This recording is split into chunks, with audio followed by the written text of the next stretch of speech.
Aujourd'hui, nombreuses sont les personnes qui se font diagnostiquer comme étant anémiées.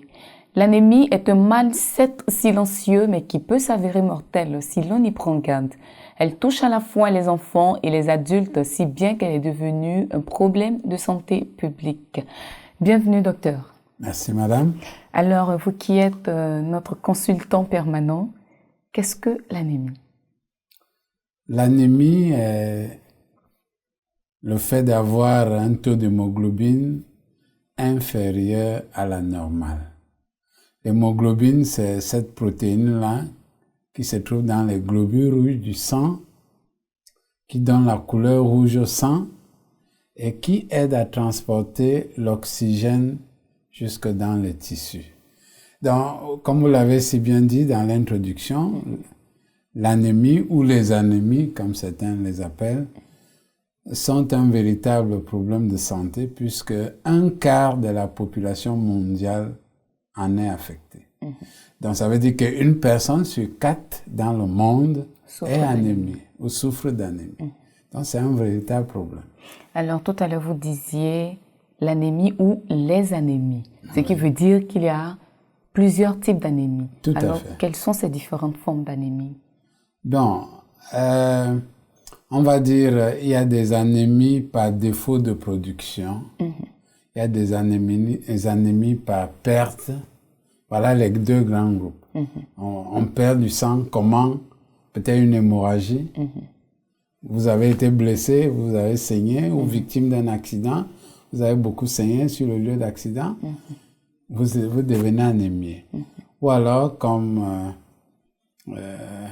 une autre perte, c'est les femmes, des règles trop abondantes. Tout à l'heure, docteur, nous en reparlerons. Donc, disons, comme vous avez dit, les grands, les anémies, il y a les anémies par perte, il y a les anémies par défaut de production. Voilà.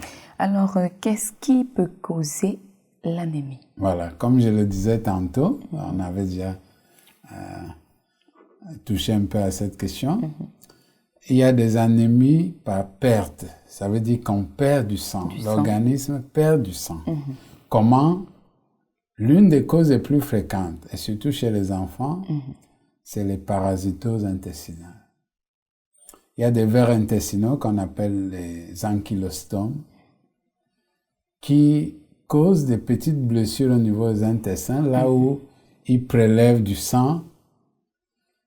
Lorsqu'ils ont assez, lorsqu'ils sont rassasiés, ils abandonnent l'endroit et l'endroit continue à saigner pendant un certain temps. Si la personne a beaucoup d'ankylostomes, elle va beaucoup saigner et graduellement devenir anémique. Ça, c'est une cause. Il y a des femmes qui ont des règles prolongées et abondantes. Ça, c'est une perte de sang. Il y a en cas d'accident de la circulation et que vous saignez sur le lieu de l'accident, le niveau du sang diminue. Ça, c'est les anémies par perte.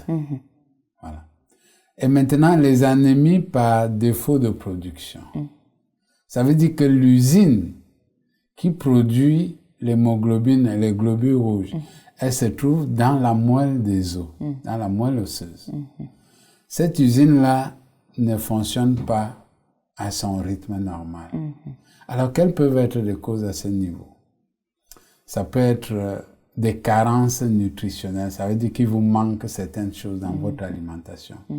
Par exemple, le fer, par exemple, la vitamine B12, par exemple, l'acide folique qui est encore appelé vitamine B9. Donc, si vous n'avez pas ces vitamines-là et ce fer-là, l'usine ne va pas bien fonctionner. Il y a d'autres choses qui peuvent affecter l'usine de production. Il y a certains médicaments qui peuvent toucher l'usine au niveau de la moelle pour qu'elle ne fonctionne pas à plein régime.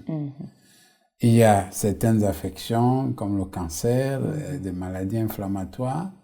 Donc voilà donc les deux grands groupes de causes. Les causes où on spolie le sang, on perd du sang, et des causes qui affectent l'usine de production du sang. Cette usine ne fonctionne pas à plein régime et on a anémie également. Ok.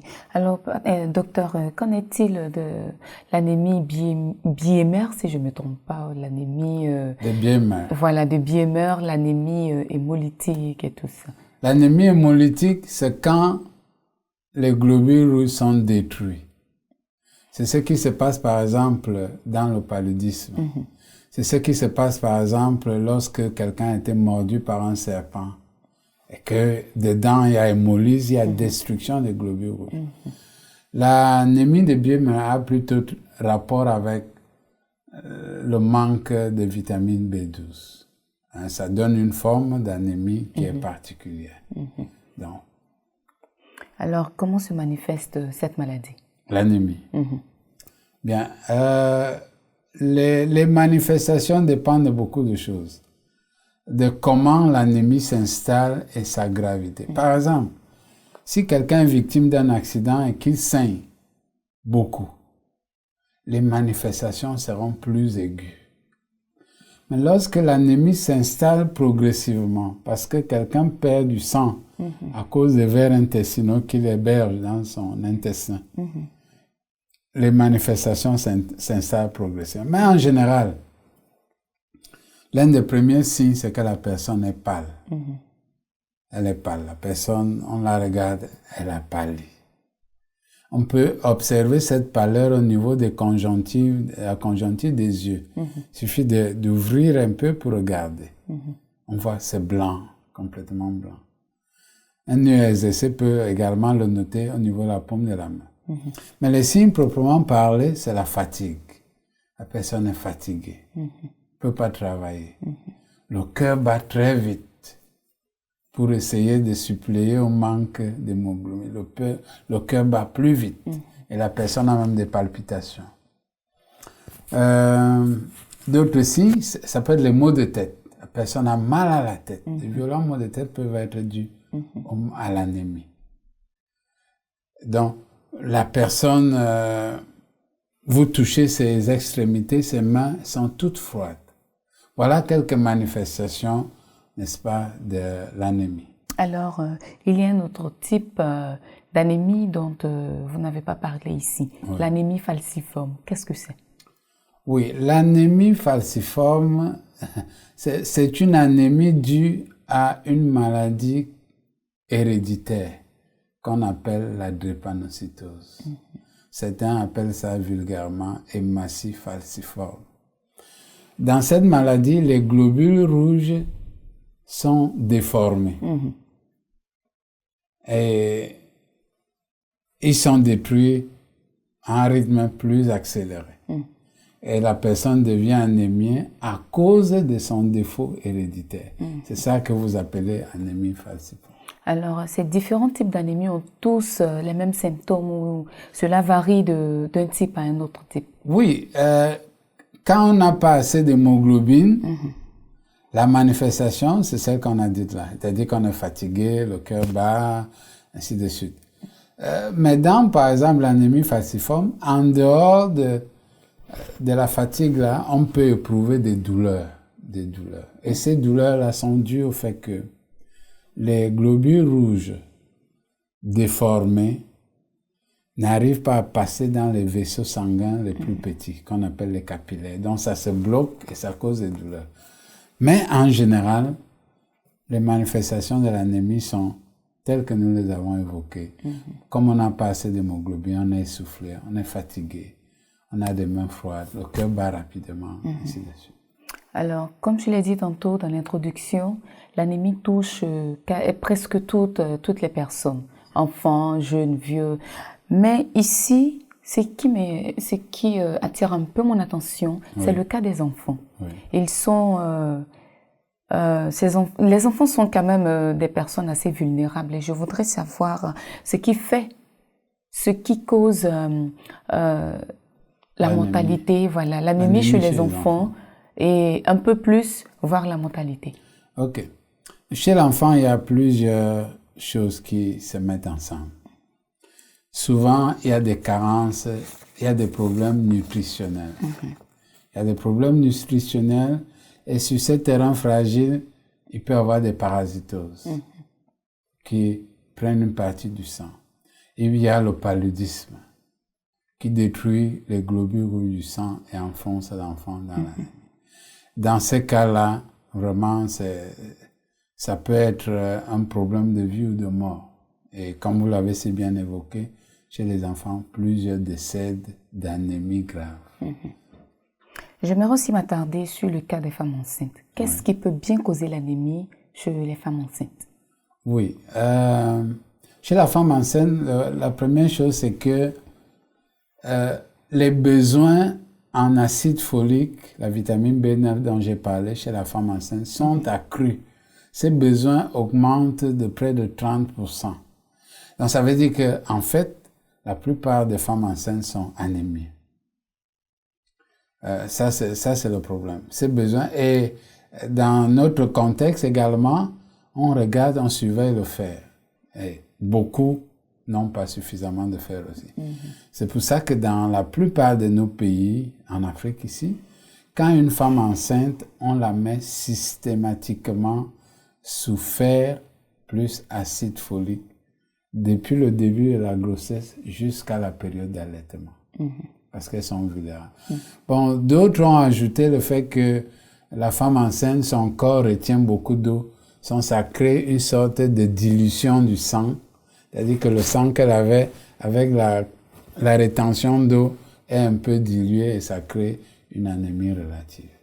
Mais les causes les plus fréquentes, c'est le manque d'acide folique et le manque de fer. Plus de paludisme qui peut s'ajouter dans notre contexte, parce que le paludisme chez la femme enceinte peut également aboutir à l'anémie. Anémie, insuffisance rénale, anémie, cancer. Quelle relation existe-t-il entre l'anémie et ces maladies? Voilà, dans l'insuffisance rénale, pourquoi on a affaire à l'anémie? C'est parce que le rein produit une substance qu'on appelle l'érythropoïétine. Et ces substances-là favorisent la production des globules rouges. Donc, dans le cas d'une maladie rénale, par exemple une situation d'insuffisance rénale, l'érythropoïétine n'est pas produite, ça va aboutir à l'anémie. Et l'autre maladie que vous avez mentionnée, c'était quoi? Cancer. Dans le cancer, voilà. L'anémie intervient dans le cancer d'au moins 3 ou 4 façons. Par exemple, le cancer peut provoquer des saignements occultes, ça veut dire qu'on ne voit pas. Peut-être c'est dans les selles, vous ne faites pas attention. Ces petits saignements à la longueur peuvent aboutir à l'anémie. L'anémie peut aussi être due au fait que, parce qu'on a le cancer, on a des carences en certaines choses, en fer, en acide folique. Ça aussi, ça peut être cause d'anémie. Une autre cause d'anémie dans le cancer, c'est le cancer qui est localisé à un endroit peut envoyer des métastases jusque dans la moelle osseuse et perturber la production des globules rouges. La dernière cause d'anémie dans le cancer, c'est les traitements utilisés pour le cancer. Par exemple, la chimiothérapie. La chimiothérapie détruit les cellules cancéreuses, mais elle détruit aussi les cellules bien portantes, surtout dans les endroits comme la moelle osseuse. Donc voilà comment le cancer contribue à l'anémie. Carence nutritionnelle en fer, en acide folique, petits saignements chroniques, métastases au niveau de la moelle osseuse et la chimiothérapie qui détruit les cellules, surtout celles qui sont jeunes, détruit les cellules cancéreuses, mais détruit aussi les cellules au niveau de la moelle osseuse. Alors docteur, tout à l'heure, lorsque vous nous parlez des causes, vous avez mentionné aussi le palu. Oui. Le palu, alors, qu'est-ce que l'anémie palustre? Ok, lorsque quelqu'un est infecté par le paludisme, les parasites du palu ont pour cible les globules rouges du sang. Et lorsque ces globules rouges hébergent beaucoup de parasites, ils éclatent. libérant des parasites qui vont parasiter d'autres globules rouges. Vous voyez que ça cause une contamination en série. Ces globules sont parasités, éclatent, produisent beaucoup de parasites dans le sang qui infectent les autres globules rouges également, qui vont éclater, infectant d'autres. Donc c'est ce phénomène-là qui crée l'anémie dans le cas du paludisme. Quels sont les facteurs de risque pour l'anémie palustre? Bien, les facteurs de risque pour l'anémie palustre sont les mêmes que dans les autres formes d'anémie. C'est par exemple une insuffisance cardiaque. Quand le taux d'hémoglobine diminue, peu d'oxygène est donné au tissu. Donc le cœur, pour suppléer à ça, pompe plus vite. C'est pour ça que le rythme cardiaque est plus accéléré. Ça peut aboutir à une insuffisance. Le cœur n'arrive plus à jouer son rôle. Ça, c'est une possibilité. Mais il y a également des possibilités, des risques respiratoires. Mais dans le cas particulier du palu, à cause de la destruction massive des globules rouges, on peut avoir des problèmes au niveau du rein. On peut avoir des problèmes au niveau du rein également. Alors, tout à l'heure, vous mentionnez la baisse du taux d'hémoglobine. Oui. Alors, quel est le taux d'hémoglobine qu'un homme, d'abord, ensuite une femme et un enfant doit avoir normalement? Bien. Ça, on n'a pas besoin de retenir ça parce que les tests vous donnent la normale. C'est-à-dire que quand vous faites un test de sang, ça vous donne les valeurs. Mais les valeurs usuelles, c'est 14 grammes par litre de sang chez l'homme. Chez la femme, c'est 12. Chez les petits-enfants, ça peut être autour de 11, 13. Chez les grands, entre 12 et 14 ans. En tout cas,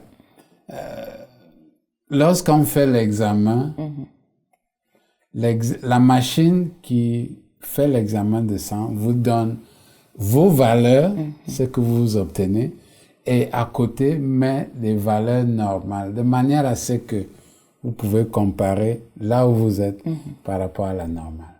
Donc, les valeurs que je viens d'indiquer, la 14, 12 ou 13, ça c'est des valeurs juste indicatives. Mais c'est la machine qui va vous dire où vous vous situez et quelles sont les valeurs normales que vous devriez normalement. Ok, puisque nous parlons d'anémie palustre, pour une personne qui souffre du palu et qui suit un traitement antipaludéen, quels peuvent être l'impact ou les effets de l'anémie sur... quels peuvent être les impacts des antipaludiques sur l'anémie? Le rôle des antipaludéens ou des antipaludiques, c'est de détruire les parasites. Normalement, les détruire, il y a plusieurs endroits où on peut les trouver. Dans le sang, mais il y en a qui sont logés au niveau du foie, par exemple. C'est pour ça que différentes classes de traitements, comme le paludisme, attaquent différemment ces lieux-là. Ce que l'antipaludéen fait, c'est détruire les parasites et les empêcher de réinfecter d'autres globules rouges. Donc, c'est pour ça que lorsqu'on est traité à temps, on ne va pas tomber automatiquement dans l'anémie. C'est pour ça que beaucoup de gens font le palu, mais ils ne sont pas anémiques. Si vous prenez... Mais lorsque le palu est à répétition, vous perdez des globules rouges. Avant que le corps ne les remplace, vous faites un autre palu. Ça vous enfonce et ça vous enfonce.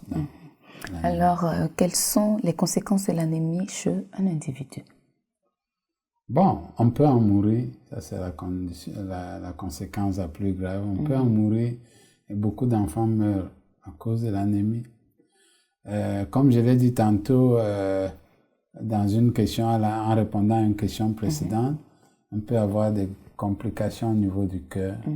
On peut avoir des problèmes respiratoires.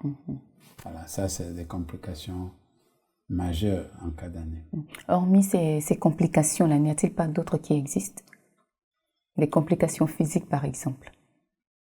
Qu'est-ce que vous entendez par complication? Une personne qui souffre de l'anémie, elle ne peut-elle pas avoir des malformations ou des problèmes cérébraux?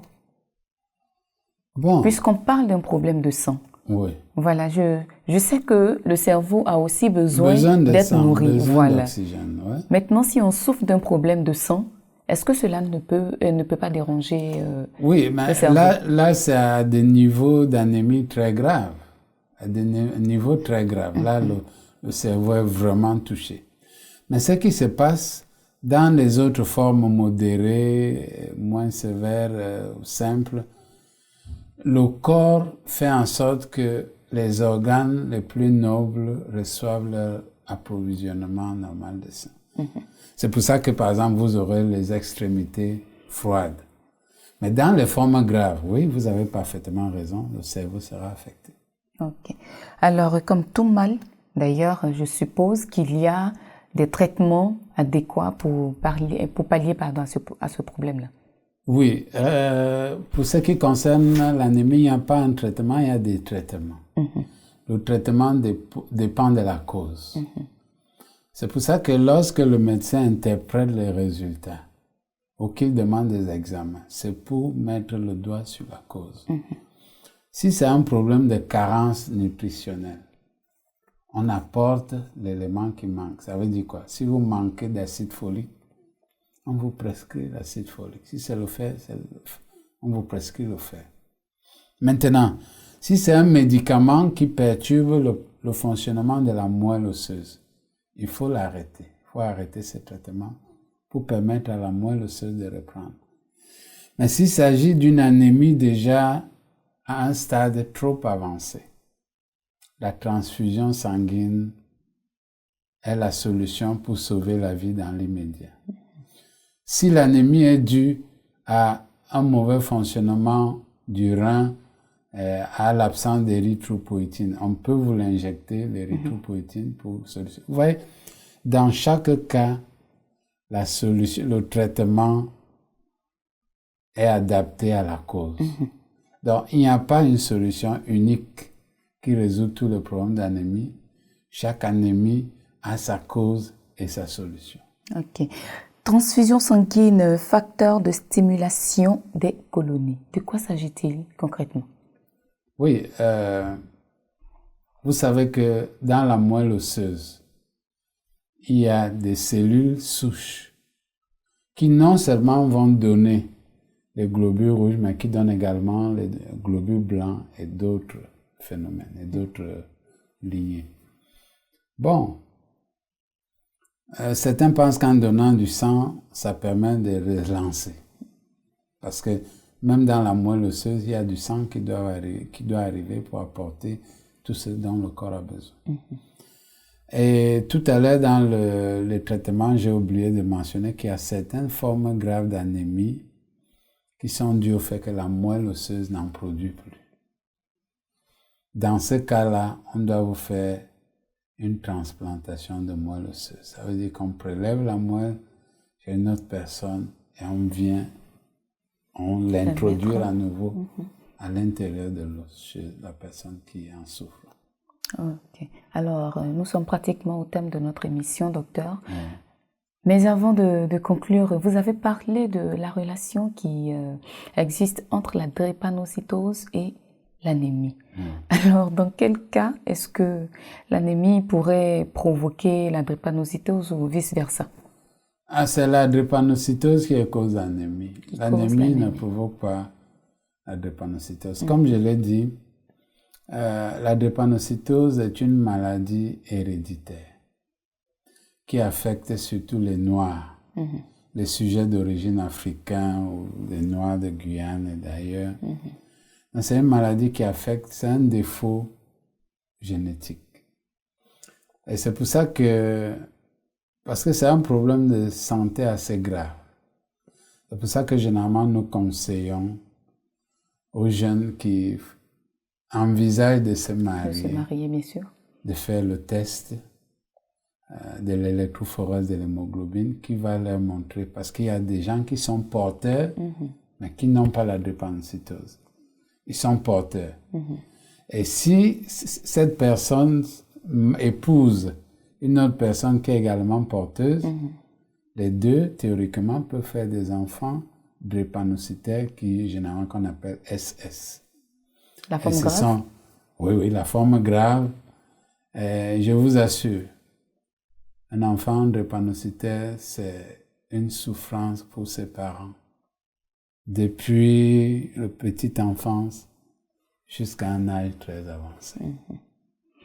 Et dans la plupart du cas, beaucoup de ces enfants décèdent en chemin parce que les parents n'ont pas suffisamment de moyens pour leur prise en charge. Donc, aux jeunes qui nous regardent, avant d'envisager de vous marier, l'amour n'est pas aveugle, ne doit pas être aveugle. Avant de vous marier, au moins, il y a plusieurs tests qu'on peut faire.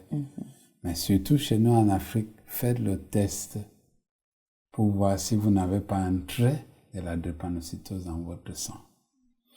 Parce que ça vous permettra de prendre une bonne décision et d'éviter une souffrance terrible d'avoir un enfant drépanocytaire dans sa maison.